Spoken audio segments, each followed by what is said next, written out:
자, 앞에 부분에 있는 다른 내용들은 그 다음 시간이나 다다음 시간에 더 구체적으로 다룰 거라서 여기서는 굳이 안 해도 될 것 같아서 넘어갑니다. 대신 오늘은 행정과 거버넌스의 차이점을 확실하게 이해하면 되고요.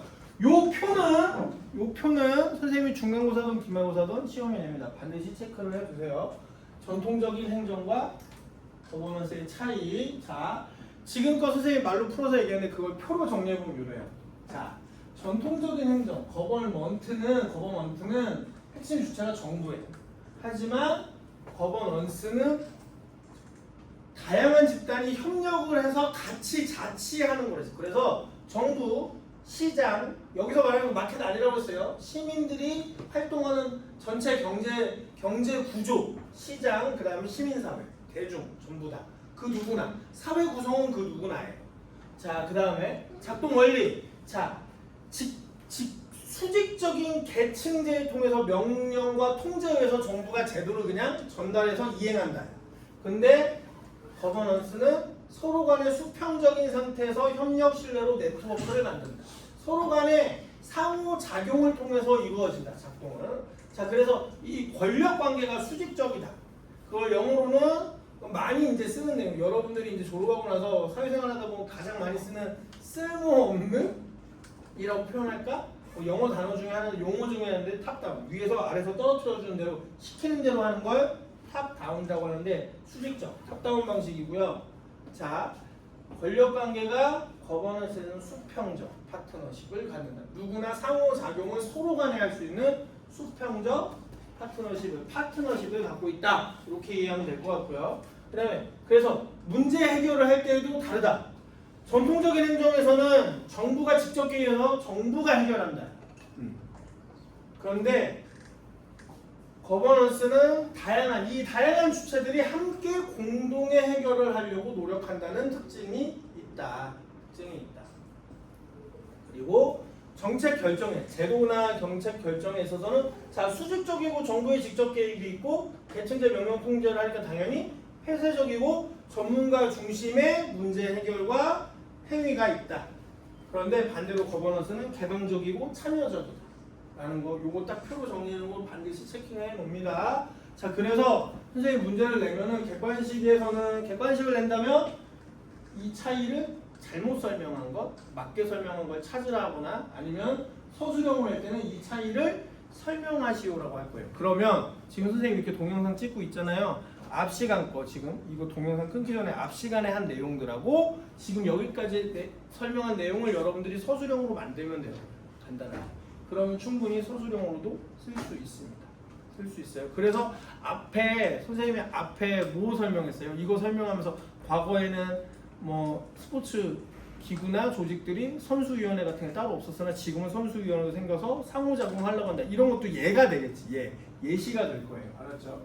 자, 그래서 전통적 행정과 거버넌스 차이는 이런 모습을 보이고, 자, 그러면 자, 이런 행정과 거버넌스의 정책에 있어서 거버넌트와 거버넌스의 차이가 있는 상황에서 그렇다면 스포츠 거버넌스는 무엇인가 조금 더 디테일하게 살펴보면, 자, 참여와 협력. 아까 얘기했으나 과거에는 지도자 아니면 협회 스태프들이 일방적으로 다 결정했어요. 정책이나 지도.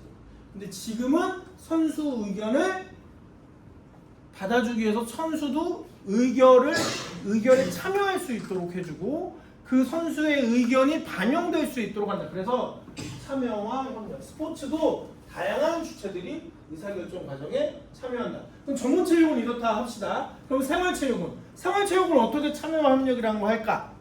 어떻게? 우리나라에서 점차 확대되고 있는 매 시간 얘기하고 있지만 지역 사회에 지금 하나 둘씩 생겨나고 있는 스포츠 클럽, 한국형 스포츠 클럽은 거기에 나오는 회원들이 함께 클럽 그 조직을 만들고 반을 만들고 해서 서로 간의 의견을 취합해서 이 클럽은 이렇게 운영해 주세요 라고 의견을 조율하고 하죠. 그게 과거에는 스포츠 클럽이라면 돈 냈으면 그냥 강사 가르쳐주면 끝, 집에 가세요. 근데 지금은 함께 클럽을 키우기 위해서 다양한 봉사활동도 하고 아니면은 뭐 시설이 잘못됐으면 고쳐주세요, 뭐 해주세요 하면서 의견을 조율하고 그 의견이 반영되어서 스포츠 클럽이 점차 더 성장할 수 있도록 한다. 그래서 한국형 스포츠 클럽이 생활체육에서 이런 모습을 보이고 있다. 거기다가 투명성과 책임성 마찬가지겠죠.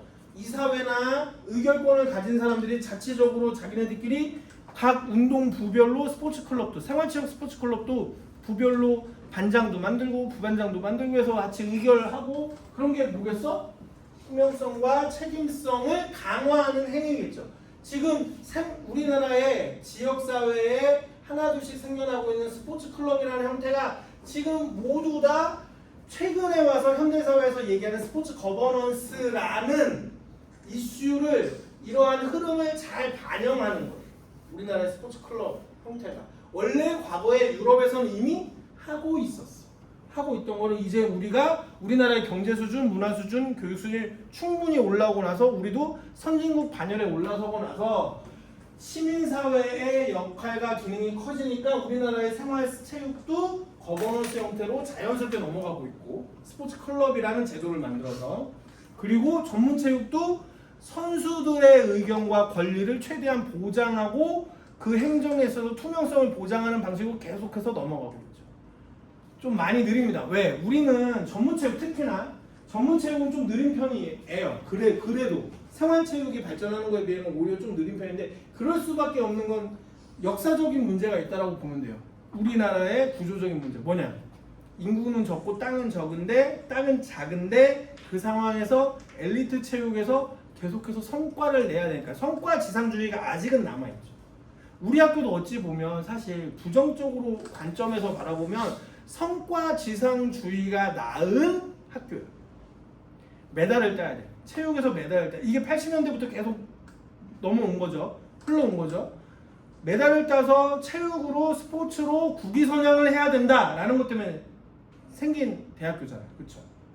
그런 부분을 보자면 아직도 전문체육에서는 왜 생활체육이 발전하는 것보다 더딜까를 생각해보면 딱 한 가지야. 성과지상주의, 승리지상주의 뭐 이런 말로 대변하는 그런 문제들이 아직도 존재하기 때문에 메달 안 따면 실업팀 갈 수 있을까? 못 가잖아. 그쵸? 내가 다음 직업을 위해서 내가 아예 이 학교를 그만두고 이 운동부를 그만두고 다른 일을 하지 않는 이상 내가 지도자를 하고 싶은데 아니면은 35까지는 선수생활을 계속 하고 싶은데 그럼 성적을 계속 내야겠죠. 그쵸? 그러니 당연히 별 수 없이 성과지상주의 또는 승리를 우선시하는 태도를 가질 수밖에 없고 그러다 보니 그게 아무래도 생활체육이 발전하는 속도보다는 조금 느리게 작용하는 영향력을 가지고 있다라는 걸 여러분들이 조금 새겨 넣고 본인들은 나는 은퇴를 한다면 나는 내가 체육 지도자로 나간다면 뭘 어떻게 할지를 좀 더 생각해 보았으면 좋겠습니다. 이게 뭐 우리나라가 구조적으로 그런 체육을 성장시키는데 구조적인 문제가 있긴 하지만 방향성도 애초에 그렇고요. 전문체육을 기르는 데 있어서 하지만 그래도 과거에 비해서 많이 바뀌었다. 많이 바뀌었다. 아까 얘기했죠. 예전에는 학교 등교하는데 등치 좋은 애들 잡아다가 너 이거 해. 너 이거 해. 계속 그랬다고. 근데 지금은 그 정도 수준은 아니야. 과거에 비하면 확실히 그런 부분들은 자율성이나 투명성 뭐 이런 것들이 생겨났죠.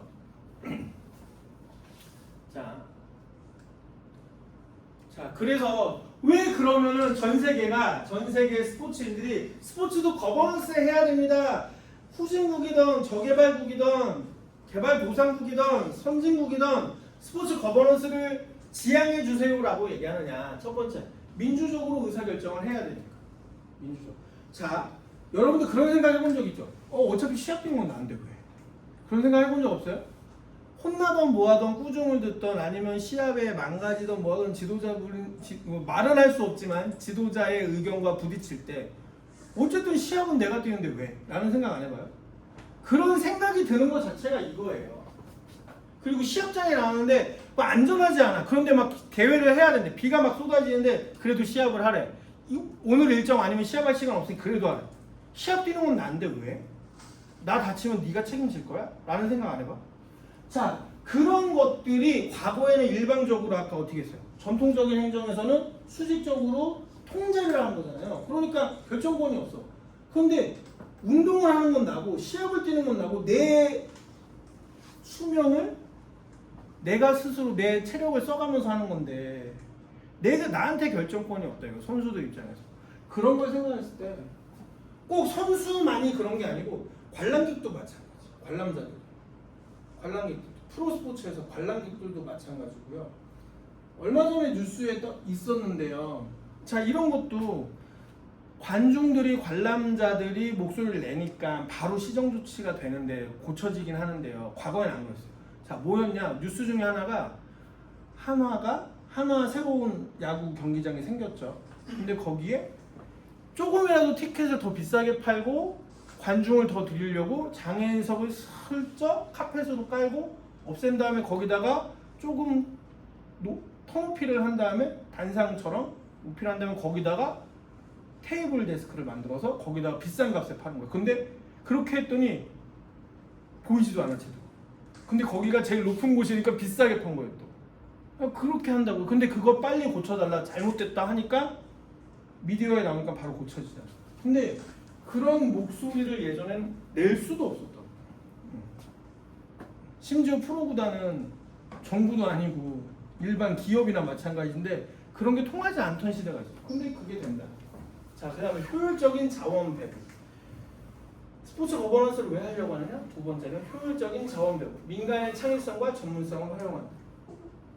뭐 이런 것들. 그 다음에 한정된 공공 자원의 효율적 배분을 가능하게 해요. 자, 항상 전문 체육에만 쏟아붓고 아니면 어느 동네 갔더니 다 생활 체육만 키워. 자원은 한정돼 있어요. 그게 물적 자원이든 인적 자원이든 돈이든 뭐든 자원은 한정돼 있는데 어떤 특정 것에만 꽂혀서 그것만 막 하는 거예요. 쓸모 없어져. 대표적인 게 뭘 것 같아요? 생활체육에서 이런 자원을 분배를 잘 못하는 거. 그거는 이제 그러니까 이게 뭘 얘기하느냐? 스포츠 거버넌스라는 자율적 행위를 안 했기 때문에 정부가 아직도 거버넌스라는 말은 알고 있으나 아직도 현장에서는 한쪽의 얘기만 듣고 한쪽의 이익만 생각하고 일을 하는 일이 많다는 거예요. 근데 거버넌스라는 체제를 알고 있고 그걸 조금이라도 이행하려 하면 그 갭을 조금이라도 그 문제점을 조금이라도 줄일 수 있다는 건지. 선생님이 가끔 예를 드는 것 중에 하나. 왜 동네마다 다 둘레길이 있는 거야? 그것도 조금만 지방으로 내려가면 둘레길을 그냥 산책로, 공원으로 만들어서 시민들이 이용하면 되는데 꼭 그거를 관광지로 개발하려고. 둘레길의 시작이 어디였던지 알아요? 여러분도 어렸을 때라도 잘 모를 수 있는데요. 지금은 둘레길이라는 말을 쓰는데 원래 둘레의 사투리로 해서 제주도에서 올레길이라는 걸 만들었어요. 근데 그게 관광으로 대박이 났어. 제주도 하면 그냥 놀러가서 폭포 보고 사진 찍고 해수욕장에 놀다가 오면 그만이었는데 제주도의 자연경관 풍경이 좋은 길들이 많은데 그거를 올레길이라는 이름으로 개발을 싸게 하고 트레킹을 하거나 산책을 하면서 그 풍경을 즐길 수 있게 해줬는데 그게 대박이 난 거야.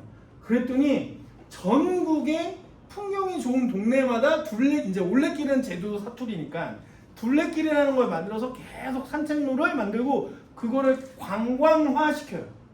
근데 제주도는 애초에 관광 자원이죠. 풍경 자체가. 근데 송파에다가 둘레길 만들고 관광오세요 하면 말이 돼? 일면 뭐 물론 석촌호수 주변의 둘레길들은 뭐 롯데월드 놀러오고 하면 관광 자원이 될 수 있죠. 근데 무조건 관광으로만 쓰려고 일부러 개발했다라는 건 맞지 않을 수도 있는 거예요. 그거는 뭐냐? 시민들하고의 의견이 충분히 이루어지지 않았다. 그런데 그거 개발하는 게 생각보다 비용도 많이 들어요. 근데 모든 지자체들이 관광 자원이 부족하니까 제일 개발하기 쉬운 게 둘레길에다가 풍경 이렇게 어떻게 만들고 풍경이 모자르면 인공 구조물을 막 세워서 포토존 같은 거 만든 다음에 관광객들이 오게 만드는 거. 근데 그거 수도 없이 돈이 많이 들어요. 차라리 그거라니 어떤 일면에서는 우리 동네 사람들한테 바우처라도 하나 더 줘서 운동 더 하게 해주세요 라는 것도 맞을 수 있는 거예요. 그래서 거버넌스가 필요한 이유는 이런 효율적 자원 배분을 위한 행위를 잘 하기 위해서 거버넌스가 필요하다. 그 다음에 갈등 조정 및 합의. 이런 여기서 나타나는 문제점들을 해결하는데 일방적으로 그냥 전문가가 이게 좋아요 라고 시키는 게 아니고 시민들끼리 타협해서 조정해서 실행한다. 그래서 거버넌스라는 체계가 반드시 필요하다는 것입니다. 자, ESG에서 ESG는 이 단어들의 약자를 써서 ESG 경영, ESG 행정이란 말이 있습니다. 그래서 Environmental, Social, Governance에서 ESG 앞글자만 따서 ESG 경영, ESG 행정. 즉, 저 세 가지를 지향한다. 지향이 아니에요. 지향한다예요. 지향하는 정책, 제도 등을 ESG 경영, ESG 행정이라 하는데, 자, 스포츠 분야의 ESG는 뭐냐? 첫 번째, 친환경 경기장 운영. 우리나라에도 예가 있습니다. 가장 대표적인 게 인천 청라에 있었던 2014년도 인천 아시안게임 때 청라의 경기장을 가변식으로 지었어요. 돈을 많이 안 들이기 위해서 경기장의 좌석을 가변식으로 지었고, 경기가 끝나고 그 대회가 끝나고 나서 다 철거하는 방식. 그리고 그 철거된 좌석은 재활용이 가능한 소재. 그런 방식을 얘기하는 거예요. 친환경 경기장. 또 영국에서 런던 올림픽 할 때는요, 에너지, 냉난방 에너지를 전부 다 재생 에너지로 썼어요. 석유 뭐 이렇게 그 화석연료 띄워서 에너지를 써서 냉난방을 한 게 아니고 뭐 재생 에너지, 나무 톱밥, 막 재생 그런 것들을 연료화 시켜서 그걸 때워서 발전기를 돌리고 에너지를 쓰고 뭐 이런 식으로 그런 친환경 경기장 운영. 자, 그다음에 소셜은 뭐냐? 스포츠를 통한 사회통합 프로그램을 만들어야 된다. 아까 얘기했던 거. 전문체육, 생활체육 구분하지 말자. 우리나라의 기본적인 스포츠 ESG는 전문체육과 생활체육을 최대한 구분하지 않고 성장시키는 거예요. 자, 그 다음에 거버넌스는 단체의 투명한 운영. 가끔 전문체육에서 이런 일 있죠. 국제대회 나갔다 왔더니 도대체 돈을 어디다 쓴 거지? 라는 경우들이 뉴스에 많이 나오죠. 그런 것도 투명하게 운영하자. 이런 것들이 지금 현재 국내외 스포츠 분야에서 캠페인이 벌어지고 있는 스포츠 분야의 ESG라고 대표적으로 얘기할 수 있는데, 자, 그러면 거버넌스는 상호 서로 간의 자치를 함께한다라는 기본 개념 내에서, 그러면 거버넌스와 스포츠 ESG의 관계는 무엇이냐? 자, 거버넌스와 ESG의 관계에서 제일 중요한 건 핵심은, 자, 투명하고 둘 다 투명하고 민주적인 의사결정 구조를 가져야 된다는 거예요.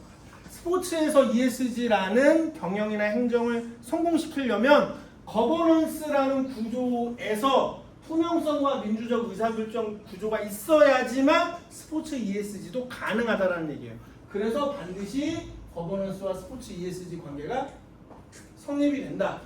자, 그래서 선순환 구조를 만들 수 있다. 좋은 거버넌스를 구축하게 되면 조직의 신뢰도가 향상되고, 그래서 환경 및 사회적 책임의 이행이 더 확실해진다면 지속 가능한 스포츠 생태계를 만들지 않겠느냐. 자, 선생님이 수업 시간이 길어질까봐 일부러 그 사례 영상이나 사례 사진은 잘 안 보여주는데 선생님 말로 최대한 설명하고, 예를 들면 이런 거예요. 지금 여기서 지속 가능한, 자, 이것이 왜 지속 가능한 생태계를 조성하는데 유익한가를 생각해 보면, 자, 만약에 저기서 조직 신뢰도, 저 사회적 책임이라는 게 하락되는, 감소되는 사건이 터졌어.